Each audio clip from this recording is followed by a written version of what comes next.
Hey guys, welcome back. In today's video we're going to look at building the KC-135R by MiniCraft, the 1:144 scale. Now I did a review of this a few weeks ago. Please go ahead and check it out if you've not seen it already. Not too much in the kit, but it looks like a really nice kit. So this is a little bit different to my usual build vlogs. It's not going to be like a 7 or 8 parter. It's going to be very condensed, bite-sized, and it'll be 2 parts. I'm not going to go through everything in so much detail that I had before, like me spraying, that kind of stuff. I'm just going to hit points, colours I used, how I did it, problems, that kind of stuff. Real quick summary. There's, again, not too much stuff on this at all. So, the first part, which is today, we're going to look at the assembly of the main fuselage and wings and the main body, and we're going to look at soup to nuts. So we're going to assembling it, painting it, getting everything ready. Then next week, in part number 2, we're going to look at we're going to do it sub-assembly. So we're going to look at the engines, the pods, and the other little bits and bobs, and then bring it all together for a final reveal. So it'll just be 2 parts, probably about 15-20 minutes apart, pretty snappy, and that's pretty much it. So without further ado, let's go ahead and get started.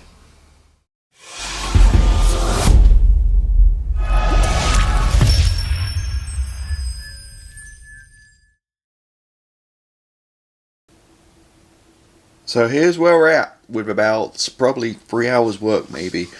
Yeah, I've got to say, so thus far, I don't want to jinx it, but it went together perfectly. Really nice fit. First ever time I've done an airliner, I've not put any kind of filler in the wing joins. Perfect. Literally just slots right in. I lined up the top here and glued it in, and nothing on the bottom, fits perfectly. Really nice. The fuselage halves went together really well. The only bit of filler, tiny little bit of filler I did was right here, if you can see that. Is right here. That's just because that's where it got cut off the runner. When the piece got cut off, it's just like a little bit kind of 2 halves, so I had a little bit of a gap. So just a tiny little bit of filler. First, you can see here, I basically built it and I just hit some black primer just over the seams just to make sure it looked okay. A little bit here to take care of. A little tricky back here with all this raised detail. So I had to get a really fine, well, actually my hand right here, I got one of these tiny little sanding sticks, and before I did that I got a little file. I had a little metal file and just went in between each one very carefully and sanded the seam, and then went over with this guy, with this very skinny sanding stick I have, which just fits perfectly in between each groove, just kind of get rid of that seam line back here. That was a little tricky. Thing to note with this too is you get a plastic clear part for the canopy, sorry, for the windshield, but then you also get decals, but there's 0 cockpit detail. So I mean, I don't want to just mold some plastic, so this will just get painted over and I'll just use a decal. Is what I'll use. Also, before you put the 2 halves together, you've got to add the nose gear. Obviously, I don't add the wheels yet, but this has to go in there before you sandwich them together. Otherwise, you'd never get it in. So it has to go in first, along with a ½ ounce of nose weight, and that's pretty much it. And 2 halves to go together, no problem at all. Glued it and added some clamps to keep it together for an hour or 2 using the resin kind of white, thicker, kind of gooey white top glue, or if you're in the US, I think it's also comes in the orange, like hexagonal orange top too. Same stuff, so thicker glue. And then once it was together, it went down the seam lines just to weld it with some extra thin. So I put the 2 sides, the 2 fuselage halves together, no problem at all. Got that glued. I did the wings separately, glued them together. Then once they were good dry, I went ahead and attached them to the main fuselage and added the wind screen, the clear part at the front. Just need a tiny little bit of sanding just around the back here, just to kind of blend it in. Other than that, the only kind of weird thing on this, the very last part of the instructions, part number 12, is adding the APU. So it's kind of a little unclear. It kind of shows you where it is and it says cut, like a cut symbol. So I'm not sure whether it means cut on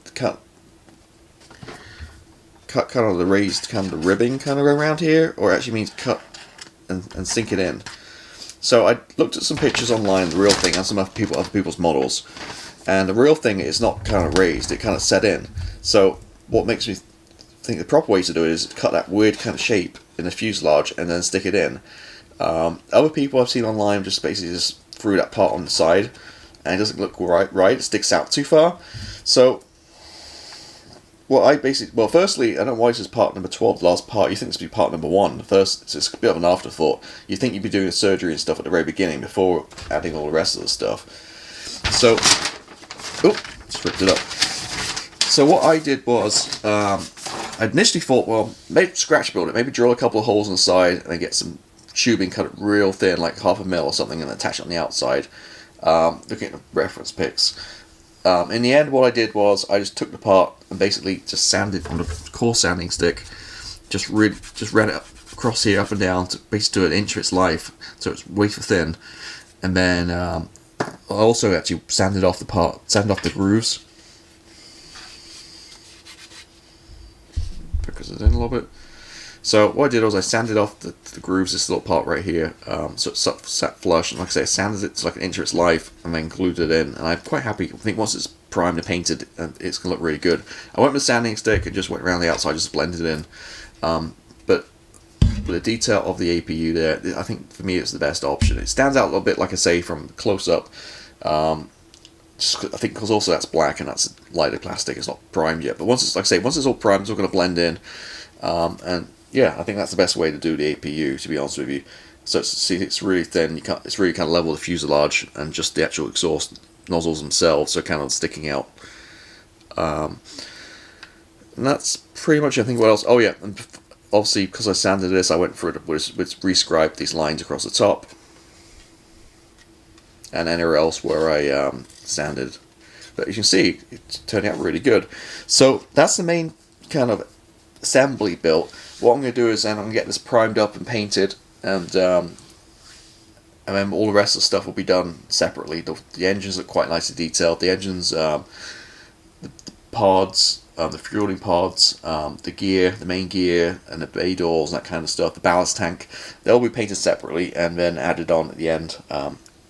That's the easiest way to do this, I think. So I think I'd take care of some of the issues I had with priming last night. So I'm going to go ahead and just prime the rest of this and make sure it looks okay, and then we'll apply the shadow coat with white, which we'll talk about in a little bit, and get into paint. Okay, so you can see we have the primer on and the shadow coat, so we're good for paint. So let me kind of talk a little bit about what we did. So primed, as seen on other videos, with the mist surface of 1500 black, thinned about 50/50 of lacquer thinner. So that's the first coat that goes down, makes it all black. Did notice overall looked really good, no seam line on top, which is the main thing with these guys. But this was a little bit messy in here. Kind of show you a little bit within these kind of grooves. It gets a little messy, so I need a little bit more cleanup. So I mentioned it before, just a few minutes ago, but let me kind of show you now. I've got them out. The files. These are just cheap eBay files, a couple of bucks from China, but they do work pretty good. So basically, I took one of these smaller ones in, and I just really filed carefully in between each of those kind of grooves. It's not ideal with a seam line going through all this, but went through all the grooves, and then took like sander after it. This is kind of broke it down, but a little bit of a soft kind of sponge sander just to clean it up a little bit afterwards. Now it worked great, so I sprayed back over it with some more primer, and it's good to go. So yeah, managed to keep all that intact. It had its raised details. Had I kind of sanded all over it, it would be a bit of a nightmare to kind of fix. I'll probably have to kind of put some kind of stretch sprue or something to kind of replace it, but luckily we got away with it. So did that, and then I sprayed. After that, I sprayed on top once it dried with some white. Like this time I used Model Air, just white. So pretty much, as you can see here, just kind of pick out different areas, center panel lines, that kind of stuff, and just kind of dust it on. Messy, doesn't have to be neat, just when it creates like a nice undercoat to put the normal paint on top of. My previous videos always say it doesn't matter what white you can use any white you want. I'm just going to kind of take a step back and just kind of change my statement on that. I did try some lacquer paints, and I just happened to have some white lacquer lying around, and it didn't work good at all. The white lacquer paint is just too thin to go with the black, so I think the white acrylic paint is really the way to go with this method I'm doing with the shadow coat. So yeah, like I say, use Model that's pre-thinned, so just squirt in the bottle, ready to go. And you know, lacquer and acrylics are fine as long as that lacquer paint's dry, and we're just misting the acrylic on too, we're not flooding it, so we have no issues at all. this cover's really good and gives you more of that grey kind of effect with the, you know, with the shadowing. Whereas if you use, like, say, thinner paint like a lacquer thin, like MRP or Tamiya LP, those kind of paints, you have to really kind of put it on thick, which kind of defeats the project, the purpose. So you just want, so that thicker paint, like say acrylic, is probably the way to go. So that's what I did thus far. I left off this little guy on top of the tail here. That's just going to snap off the way I am, knowing me. So I'll put that on the very end along with all the other bits, which we'll do next week in the next video. We're just focusing on the main kind of fuselage here. As I mentioned before, just when I painted over the windscreen, just purely because there's no cockpit detail in there. All you'd see is the nose weight and some other stuff in there. And you do get decals for the windows. So I'll just go with that way. Nose back here, now the primer's gone on, very happy how the APU exhaust right here, right there, happy how that's kind of blended in, looks okay. Yeah, it's not sticking out and just the way it should be.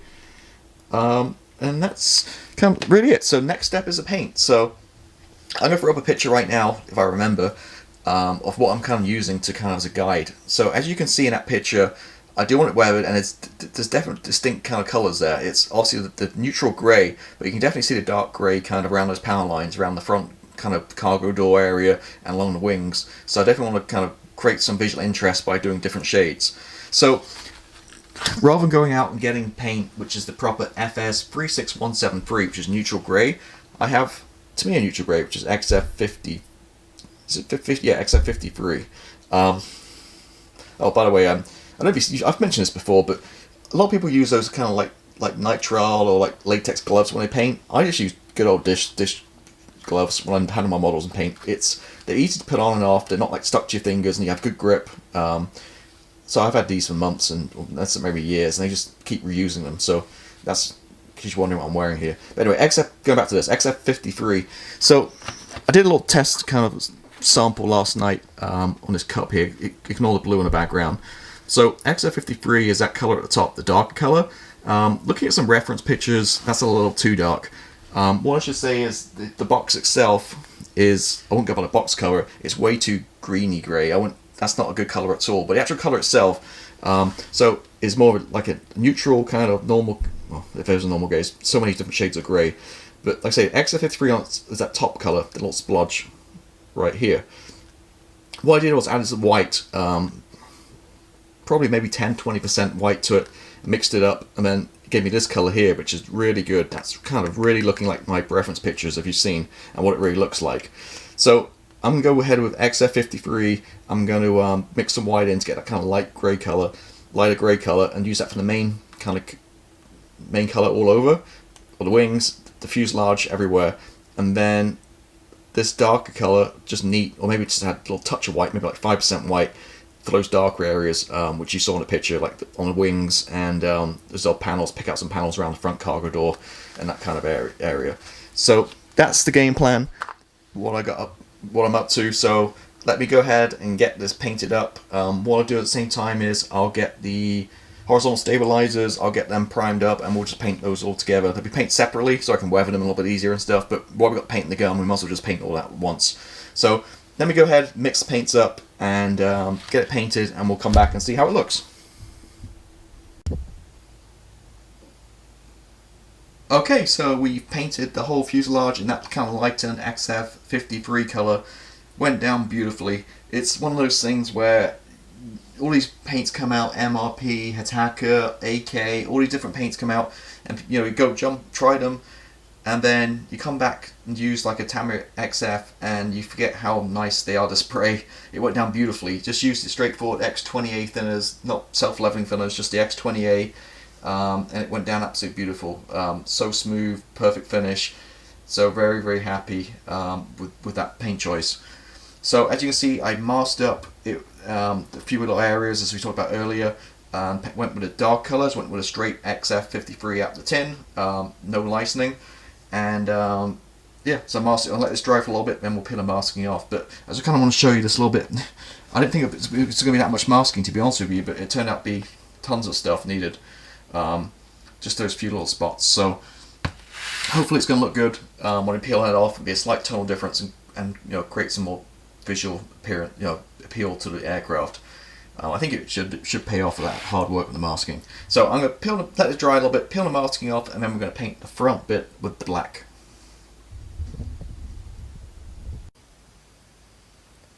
Okay, it's not a build unless you spill something, and I spilled half my Tamiya cement all over the cutting mat here. Luckily, the plane was out the way and not damaged, but it did smell pretty bad in here for a while.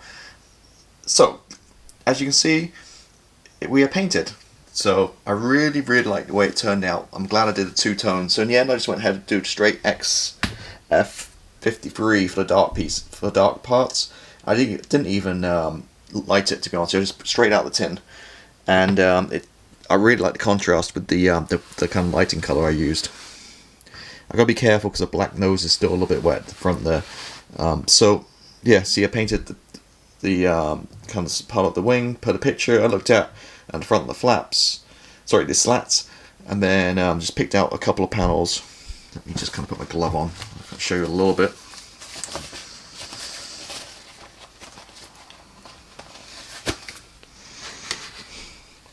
You can kind of see where I've kind of picked out back there, and then the front,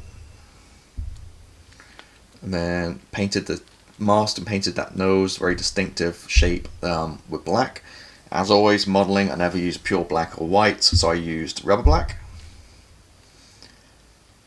It looks a little off, but I think once well, I know, firstly, I think the nose is a little misshapen on this model. They do, as I mentioned before, I think Phase Hanger does a resin replacement for this.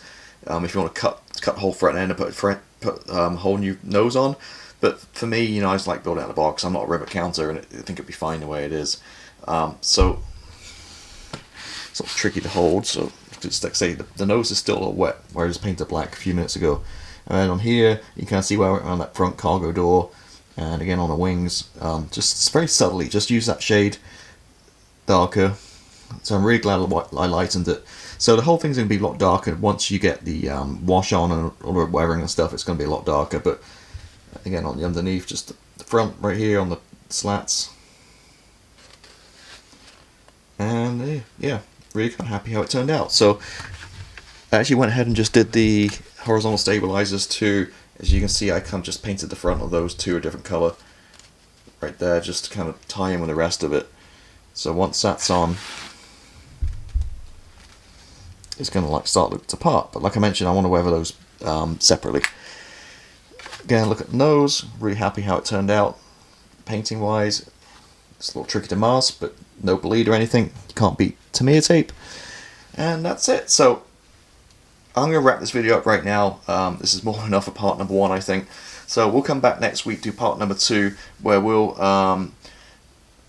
go ahead and build the engines, 4 engines, the pods, the refueling probe, all that kind of stuff, and bring it all together and put the decals on and stuff. In the meantime, I'm going to let this dry for a couple of hours. I'm going to hit it with a clear coat, a gloss coat, just so I can get my, well, I put my decals on first, but really gloss coat is designed for my panel line wash. So I just want the wash to get in the panel lines, and I want to get all off the rest of it. So that's where we're at. Like I said, I'm going to leave it for a couple of hours to just kind of make sure it dries fully. Then I'll hit it with some LP9 gloss clear. And then when you join me next week, we'll continue with the rest of the build. So I hope you enjoyed this video. Like I say, a little bit high level compared to my other ones, kind of a little bit kind of fast paced. I didn't go for everything in detail, but hopefully you enjoyed it nonetheless. So Richie from RW Hobbies, and I'll see you next time. Thank you and goodbye.